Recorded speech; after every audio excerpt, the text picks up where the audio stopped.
let me be clear. In my conversations on this show and my conversations with Monique individually, I do not recollect ever asking her to take less money, especially if she felt she was violated. What I asked her to do and what I was hoping that she would do is make amends with Oprah Winfrey, Tyler Perry, and Lee Daniels because of the comments that she had made that I felt were not serving the purpose. Now, she may not agree with me, but what I do commend her for now is having a discussion that hopefully will open the door to solving this racial and gender inequity problem that we see, because you and I had a great conversation and you made the comment that if it was men, right? What were you saying about it this morning? Well, I don't want Monique to talk about me on the radio. No. Hey, Sheryl Underwood. I got to talk to you this morning. I've been listening and watching and hearing everybody's opinion. But yours, see, we two black female comedians. And we know what it's like when we first got started, being on that road making $50 and $75 a night. And the one thing I admired about you, everybody knew you don't mess with Sheryl Underwood's money. Now that I'm trying to get the money for us, why does that seem to be a problem? When you see Ellen, Rosie, Roseanne, Melissa McCarthy, Tina Fey, Amy Schumer, their fame matches their financial paydays. What about ours? So all I'm saying, Sheryl, is if you prove me wrong, bring me on the show, I will apologize. But if you're proven wrong, will you not only apologize, will you then stand with us? When she swept the 2010 award season with her role in Precious, that cannot be disputed. And I think now is the time for all of us to work together. The Kevin Harts, the Chris Rocks, the Dave Chappelle, all of us to work together to make sure that people get fair offers. But I never asked her to take less money. What I asked her to do was talk to Oprah Winfrey, Tyler Perry, Lee Daniels, make amends for what you've done. And if you've hurt them, ask them for forgiveness and they will forgive you and this will be squashed. That's what I asked for. It's not like we're not trying. See, we have a movie out there that we executive produced called Blackballed. We have a movie out there that we executive produced called Interwoven. So it's, and when my brothers and sisters say that to us, we want y'all to understand it ain't like, baby, we ain't out there trying to make it happen. But in addition to that, because you make a good point, all of those things are what we're pursuing, but what happens is you have to pinpoint where a problem is, because as a prime example, Sister Wanda Sykes, she had a situation with Netflix. The world never knew until Monique spoke up, and then there was two. And then it illuminates the fact that there are no black women who have been paid ever in the history of comedy. Name me one black woman who's got paid a Richard Pryor, a Kevin Hart, a Melissa McCarthy, a Roseanne, Rosie. Tell me, an Ellen DeGeneres. Tell me one black female comedian that has ever gotten that opportunity. And that's the reason why we had to take a stance right now. Yes, and I totally agree with you. Don't think that what I say, was, saying anything against anything else. I just feel like when I watched your interview on Sway about 2 nights ago, I was like, man, listen, I just feel like Monique can just really do her own thing and just still, make a killing. That's just my personal opinion. I've been watching you ever since you were on UPN. Wow, baby. Thank you for calling. Thank you, my baby. Okay, I'm serious though. I mean, listen, I'm not rich, but I said, hey, listen, you got to pull together some independent funds. I'll put some money down for it. You better speak it to the universe. We love you, sister. And I have to address this sister as well, because this is what we do to our communities. We poison us. And when we don't know any better, we'll applaud a lie. I watched my sister Sheryl Underwood sit on that stage on the talk. And she said, let me be clear about something. I never told Monique to take low offers. I told Monique when we talked that if she asked for forgiveness from Oprah Winfrey, Lee Daniels, and Tyler Perry, that things would be okay. Ladies and gentlemen all around the world, because we just got a call in from Qatar, Sheryl Underwood is telling a lie. I can't call my sister a liar, but what I will say is she's lying. In that incident. In that incident. I have the proof of the conversation that Sheryl Underwood and I had that it will show that that's not how that conversation went. And if Sheryl Underwood would have said to me, you need to ask for forgiveness, the first thing I would have said to her was, what am I asking for forgiveness for? But when Sheryl Underwood called me, what she said was, Monique, I know you're not lying and I know you're right. And that's when I said, bitch, then why are we here? And that's when she got into a really big hurry. She was catching a flight. I got to get to the airport, got to get to my plane.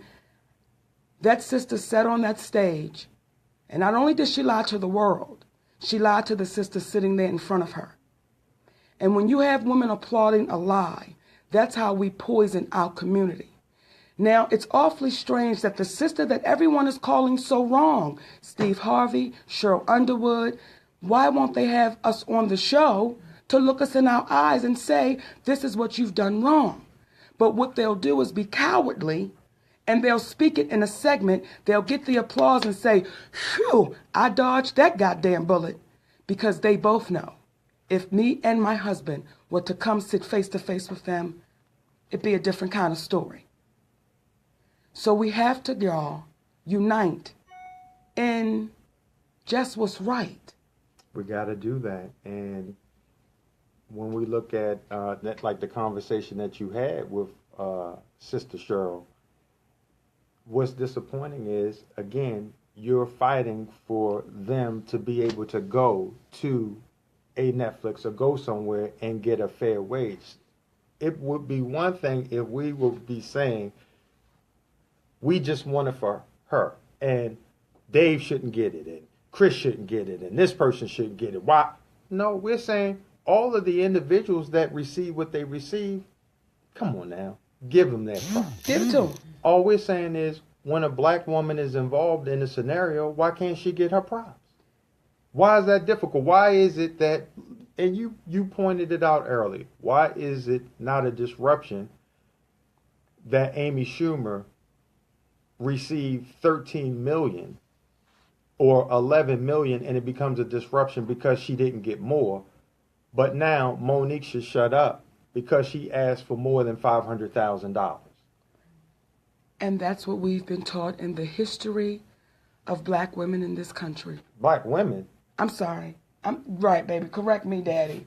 People. Come on now. Okay, shit. Okay, I just got a little selfish in my space. Come on. Bring me back. Just people. So, again, and someone put in the room, it's a damn shame Steve Harvey would meet with Donald Trump, but not with our sister. Oh, come on. So, when Ida B. Wells says, call him to the mat, what do y'all call that? And I remember when he came out that meeting with Donald Trump, he said he a good man. That's what he said, he a good man. But you on your radio show saying that this woman is messing it up. And let me say one more thing. And what y'all don't hear is, see, y'all don't know about Monique going to these schools around the country, talking to these kids in school that look hopeless. The teachers, they look even more hopeless. So that when she's looking at them, she's got to make this stand right now because she's going and looking in that eye. And if she looks the other way right now, how can she look them in the eye and tell them to stay strong for the opportunities that lie ahead if we're creating a space where there are no opportunities because we're so pleased to be noticed? We so happy that they acknowledging us.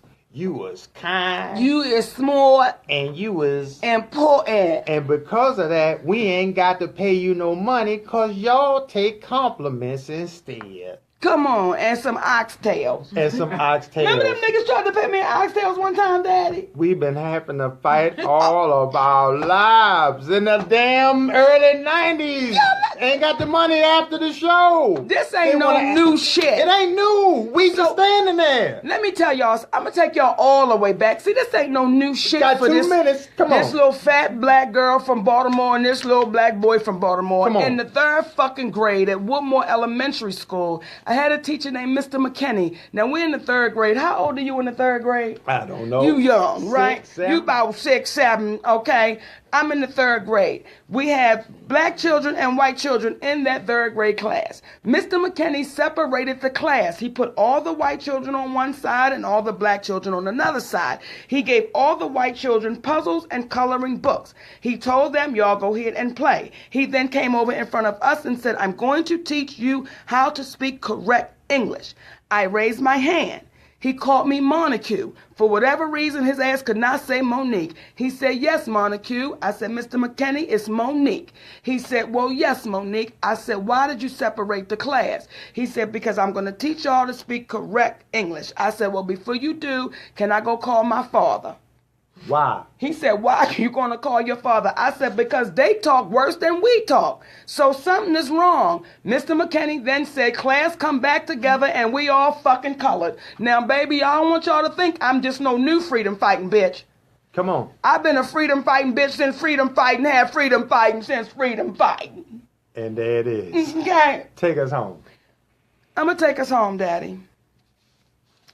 And I hope that we took y'all home. I hope we took y'all to a place where if you can't make it make sense, stop trying to. And inequality does not make sense. So let's stop trying to make it make sense. We want to thank each and every one of y'all, baby, for your ears, your hearts, and your mind, because you could have been listening and doing anything else today. We could have. And I want to just leave you in the last thought of, if you support wrong, you will succumb to it. So stop supporting what eventually you'll succumb to. And before we shut it all the way down, Daddy, I want to dedicate this show to a legend, to an icon that the world really never got a chance to know. Joe. And that's our brother in comedy, Mr. Joe Recker. Joe Recker. Much love to you. And may you enjoy your next journey, brother. Rest in peace. Like my daddy always says, the mind is like a parachute. It is no good unless it's open. We love y'all. For free. Mwah. We love y'all, my babies. Thank y'all very much. Daddy, go. I told you, baby, you gotta bring it down. Oh, Lord, Daddy. Okay, there we go. Thank you, babies. This was new for us today on here. How we shut it down? We're gonna figure it out. Finish.